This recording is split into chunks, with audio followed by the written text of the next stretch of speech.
আসসালামু আলাইকুম। সংবাদে আপনাদের সবাইকে স্বাগতম জানাচ্ছি আমি নুসরাত। শুরুতেই সংবাদ শিরোনাম। ইসরায়েলি হামলার মাঝে কাতার, মিশর, তুরস্কের সঙ্গে বৈঠকে যুক্তরাষ্ট্র। পাকিস্তানের সেনা ক্যাম্পে আত্মঘাতী হামলা, নিহত ৯। ইউক্রেনের বন্দরে রাশিয়ার ক্ষেপণাস্ত্র হামলায় নিহত ৭। সেনা হত্যা, আইএসের বিরুদ্ধে ব্যাপক হামলা শুরু করেছে যুক্তরাষ্ট্র। দর্শক, এতক্ষণ শুনছিলেন সংবাদ শিরোনাম। এখন বিস্তারিত। আপনি যদি ইসরায়েলের ধ্বংস চেয়ে থাকেন তাহলে চ্যানেলটি সাবস্ক্রাইব করে দিবেন এবং ভিডিওতে লাইক করে আপনার মূল্যবান মতামত কমেন্টে লিখে জানিয়ে দিবেন। এখন বিস্তারিত। ফিলিস্তিনের গাজায় প্রায় প্রতিদিনই যুদ্ধবিরতি লঙ্ঘন করছে দখলদার ইসরায়েল। তবে এর মাঝেই যুদ্ধবিরতির পরের ধাপ নিয়ে আলোচনায় বসতে যাচ্ছে তুরস্ক, মিশর ও কাতার। যুক্তরাষ্ট্রের মধ্যপ্রাচ্য বিষয়ক কূটনৈতিক স্টিভ উইটকফ থাকবেন ডোনাল্ড ট্রাম্পের প্রতিনিধি হয়ে। খবর আল জাজিরার। আল জাজিরা আরবিয়া জানিয়েছে, বৈঠকের উদ্দেশ্য হচ্ছে গাজা যুদ্ধবিরতির পরবর্তী ধাপ এগিয়ে নেওয়া, যদিও ইসরায়েলের পক্ষ থেকে নিয়মিতভাবে যুদ্ধবিরতি লঙ্ঘন চলছে। হোয়াইট হাউসের একজন কর্মকর্তা আল জাজিরাকে জানিয়েছেন, উইটকফ বৈঠকে এই ৩ দেশের প্রতিনিধিদের সঙ্গে গাজায় ইসরায়েলের অমানবিক হামলা বন্ধ করার জন্য চুক্তির ভবিষ্যৎ নিয়ে আলোচনা করবেন। প্রতিবেদনে বলা হয়েছে, মিয়ামিতে শুক্রবারের বৈঠকে অংশ নেবেন কাতারের প্রধানমন্ত্রী ও পররাষ্ট্রমন্ত্রী শেখ মোহাম্মদ বিন আবদেল রহমান বিন জাসিম আল থানি, তুরস্কের পররাষ্ট্রমন্ত্রী হাকান ফিদান এবং মিশরের পররাষ্ট্রমন্ত্রী বাদার আবদেলাত্তি। তবে কখন বৈঠকটি হবে তা জানানো হয়নি।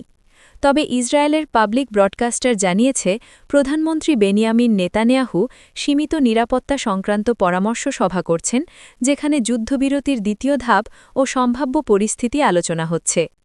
এক ইসরায়েলি কর্মকর্তা সতর্ক করেছেন, যদি মার্কিন প্রেসিডেন্ট ট্রাম্প গাজা প্রক্রিয়ায় নীরবতা অবলম্বন করেন তবে ইসরায়েল নতুন সামরিক অভিযান শুরু করতে পারে। তবে তিনি একই সঙ্গে যোগ করেছেন, এমনটি ঘটার সম্ভাবনা কম, কারণ ট্রাম্প গাজার পরিস্থিতি শান্ত রাখতে চান।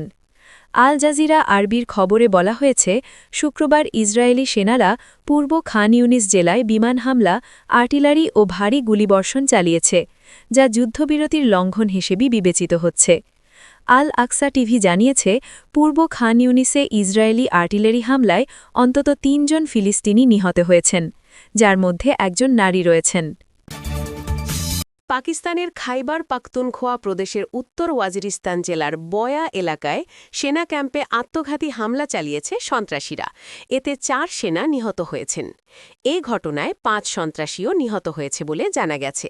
শুক্রবার ১৯ ডিসেম্বর পাকিস্তানের আন্তঃবাহিনী জনসংযোগ দপ্তর আইএসপিআর এক বিবৃতিতে এই তথ্য নিশ্চিত করেছে। বিবৃতিতে বলা হয়েছে, সন্ত্রাসীরা নিরাপত্তা বাহিনীর একটি ক্যাম্পে প্রবেশের আগেই তাদেরকে প্রতিহত করা হয়। বিবৃতিতে আরও বলা হয়, শুক্রবার ভারতীয় মদতপুষ্ট খারেজি গোষ্ঠীর সন্ত্রাসীরা বয়া এলাকায় নিরাপত্তা বাহিনীর ক্যাম্পে নৃশংস ও কাপুরুষোচিত হামলার চেষ্টা করে। পাকিস্তান রাষ্ট্র ফিতনা অল খারেজি নামটি নিষিদ্ধ তেহরিক-ই-তালিবান পাকিস্তান সশস্ত্র গোষ্ঠীর জন্য ব্যবহার করে। আইএসপিআর জানায়, সন্ত্রাসীরা প্রথমে ক্যাম্পের বাইরের নিরাপত্তা বেষ্টনী ভাঙার চেষ্টা করলেও দ্রুত ও দৃঢ় প্রতিরোধ গড়ে তোলার ফলে তাদের পরিকল্পনা ব্যর্থ হয়। পরে সন্ত্রাসীরা বিস্ফোরক বোঝাই একটি গাড়ি ক্যাম্পের বাইরের দেয়ালে আঘাত করে। এতে দেয়ালের বড় অংশ ধসে পড়ে এবং আশেপাশের বেসামরিক স্থাপনা, বিশেষ করে একটি মসজিদ, ব্যাপক ক্ষতিগ্রস্ত হয়। বিবৃতিতে বলা হয়, বোমা হামলায় আশেপাশের বাড়িঘর ও স্থাপনা ক্ষতিগ্রস্ত হওয়ার পাশাপাশি ১৫ জন বেসামরিক মানুষ মারাত্মকভাবে আহত হয়েছেন, যাদের মধ্যে নারী ও শিশুও রয়েছে। এছাড়া তীব্র গুলি বিনিময়ের ঘটনাও ঘটে দুপক্ষের মধ্যে। এতে ৪ সেনা সদস্য নিহত হন। আইএসপিআর জানায়, নিহতদের মধ্যে রয়েছেন হাবিলদার মুহাম্মদ ওয়াকাস ৪২, জেলা কোটলি; নায়েক খানওয়াইজ ৩৮, জেলা মানসেহরা; সিপাহী সুফিয়ান হায়দার ২৫, জেলা ভেহারি এবং সিপাহী রিফাত ৩২, জেলা লেইয়া। পাকিস্তান সেনাবাহিনী আরও জানায় আফগানিস্তান ভিত্তিক খারেজিরা এই হামলার পরিকল্পনা ও বাস্তবায়ন করেছে, যা আফগান তালিবান সরকারের দাবির সঙ্গে সাংঘর্ষিক। তারা দাবি করে নিজেদের ভূখণ্ডে এমন সন্ত্রাসী গোষ্ঠীর উপস্থিতি নেই। বিবৃতিতে বলা হয়, পাকিস্তান আশা করে আফগান তালিবান সরকার তাদের দায়িত্ব পালন করবে এবং পাকিস্তান বিরোধী সন্ত্রাসী গোষ্ঠীগুলোকে নিজেদের মাটি ব্যবহার করতে দেবে না। ওয়াজিরিস্তানে এ ধরনের ঘটনা নতুন নয়। 2 মাস আগে মীর আলীতে নিরাপত্তা বাহিনীর উপর আত্মঘাতী হামলার চেষ্টা ব্যর্থ হয় এবং 4 সন্ত্রাসী নিহত হয়। চলতি বছরে গ্লোবাল টেরোরিজম ইন্ডেক্স 2025-এ পাকিস্তান বিশ্বের দ্বিতীয় সর্বোচ্চ সন্ত্রাসপ্রবণ দেশের তালিকায় উঠে আসে, যেখানে আগের বছরের তুলনায় দেশটিতে সন্ত্রাসী হামলায় নিহতের সংখ্যা বেড়েছে 45%। কৃষ্ণসাগরের তীরবর্তী ইউক্রেনের ওডেসা বন্দরে সন্ধ্যায় ক্ষেপণাস্ত্র হামলা চালিয়েছে রুশ বাহিনী। এতে অন্তত 7 জন নিহত এবং আহত হয়েছেন আরও কমপক্ষে 15 জন। শুক্রবার দিবাগত মধ্যরাতে সামাজিক যোগাযোগ মাধ্যম টেলিগ্রামে পোস্ট করা এক বার্তায় এ তথ্য জানিয়েছেন ইউক্রেনের উপপ্রধানমন্ত্রী ওলেক্সিয়ে কুলেবা। খবর রয়টার্সের। পোস্টে তিনি বলেন, শুক্রবার সন্ধ্যার পর ওডেসার বন্দর অবকাঠামোকে লক্ষ্য করে ব্যালিস্টিক ক্ষেপণাস্ত্র হামলা চালিয়েছে রুশ বাহিনী। এতে ঘটনাস্থলেই 7 জন নিহত হয়েছেন এবং আরও 15 জন আহত হয়েছেন বলে আমরা জানতে পেরেছি। ওডেসা ইউক্রেনের প্রধান বন্দর শহর। কৃষ্ণসাগরের তীরবর্তী ওডেসায় মোট 3টি বন্দর আছে। এই 3 বন্দর দিয়েই ইউরোপসহ বিশ্বের অন্যান্য দেশে রপ্তানি হয় ইউক্রেনের শস্য ও অন্যান্য সামগ্রী। 2022 সালের ফেব্রুয়ারিতে সামরিক অভিযান শুরুর পর থেকে বেশ কয়েকবার ওডেসা এবং এর সমুদ্র বন্দরগুলো লক্ষ্য করে হামলা চালিয়েছে রুশ বাহিনী। ইউক্রেনীয় কর্মকর্তারা জানিয়েছেন, শুক্রবার এই 3 বন্দরের একটিতে ক্ষেপণাস্ত্র ছুড়েছে রুশ বাহিনী। বন্দরটির নাম পিভদেন্নি।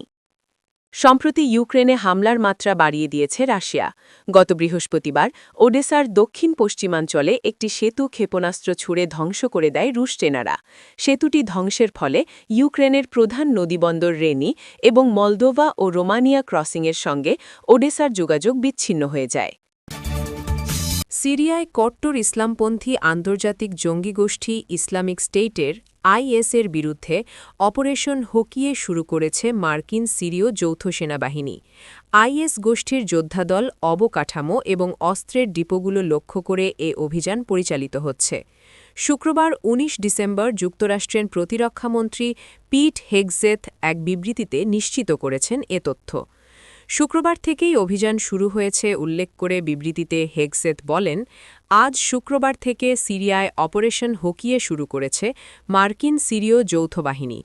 আইএস গোষ্ঠীর যোদ্ধাদল, অবকাঠামো এবং অস্ত্রের ডিপোগুলো লক্ষ্য করে এ অভিযান পরিচালিত হচ্ছে। সিরিয়ার মার্কিন ঘাঁটিতে বর্তমানে মোট 1000 সেনা আছে। গত সপ্তাহের শনিবার সিরিয়ার মধ্যাঞ্চলীয় শহর পালমিরায় একটি মার্কিন সিরীয় গাড়িবহরকে লক্ষ্য করে বন্দুক হামলা চালিয়েছিল আইএস। এতে ঘটনাস্থলেই নিহত হন 2 মার্কিন সেনা এবং তাদের এক দোভাষী এবং আহত হন আরও 3 জন মার্কিন সেনা। যুক্তরাষ্ট্রের সেন্ট্রাল কমান্ড জানায়, সিরিয়ার মধ্যাঞ্চলের বিভিন্ন স্থানে আইএসের অন্তত 70টির বেশি লক্ষ্যবস্তুতে হামলা চালানো হয়েছে। এতে যুদ্ধবিমান, আক্রমণকারী হেলিকপ্টার এবং কামান ব্যবহার করা হয়। অভিযানে জর্ডানের বিমানও অংশ নেয়। সিরিয়ার স্বরাষ্ট্র মন্ত্রণালয়ের কর্মকর্তারা ইতোমধ্যে হামলাকারীর পরিচয় উদ্ধার করেছেন। তারা জানিয়েছেন, হামলাকারী একসময় সিরিয়ার সেনাবাহিনীর সদস্য ছিলেন, বর্তমানে আইএসের যোদ্ধা হিসেবে কাজ করছেন তিনি। গত সপ্তাহে মার্কিন সেনাদের উপর ঘটা হামলার জবাব দিতেই অপারেশন হোকিয়ে অভিযান শুরু হয়েছে বলে শুক্রবারের বিবৃতিতে জানিয়েছেন পিট হেগসেথ। তিনি আরও বলেছেন, শুক্রবার সিরিয়ায় আইএসের 70টি লক্ষ্যবস্তুতে আঘাত হানা হয়েছে। অভিযানে ব্যবহার করা হয়েছে F-15 এবং A-10 যুদ্ধবিমান, অ্যাপাচি হেলিকপ্টার এবং হিমার্স রকেট সিস্টেম।